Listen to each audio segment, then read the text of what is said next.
ICT প্রতিমন্ত্রী জুনায়েদ আহমেদ পলককে এবার বিমানবন্দর থেকে আটক করলো সেনাবাহিনী।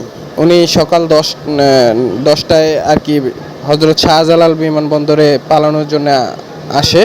তো এখানে আসার পরে সেখান থেকে আজ বিকেল 5টায় সেনাবাহিনী তাদেরকে মানে আইসিসি প্রতিমন্ত্রী জুনায়েদ আহমেদ পলককে তাকে আটক করে। তাকে সেনা নিরাপত্তায় সেনাবাহিনীরা তাকে নিয়ে যায় সেনাদের হেডকোয়ার্টারে। আসলে আইসিসি প্রতিমন্ত্রী জুনায়েদ আহমেদ পলক, এনাকে তো আপনারা চেনেনই সবাই, আওয়ামী লীগের প্রতিমন্ত্রী, যে নেট কানেকশন এবং তথ্য প্রযুক্তিতে ছিলেন, তাকে আর কি আটক করে নিয়ে যাওয়া হয়। তো এই ছিল আজকের খবর। আইসিটি প্রতিমন্ত্রী জুনায়েদ আহমেদ পলককে এবার বিমানবন্দর থেকে আটক করলো সেনাবাহিনী। উনি সকাল 10টায় আর কি হজরত শাহজালাল বিমানবন্দরে পালানোর জন্য আসে।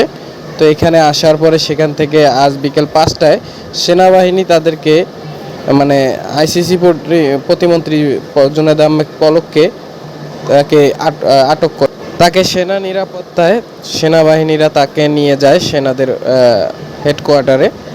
আসলে আইসিসি প্রতিমন্ত্রী জুনায়েদ আহমেদ পলক, এনাকে তো আপনারা চেনেনই সবাই, আওয়ামী লীগের প্রতিমন্ত্রী, যে নেট কানেকশন এবং তথ্য প্রযুক্তিতে ছিলেন, তাকে আর কি আটক করে নিয়ে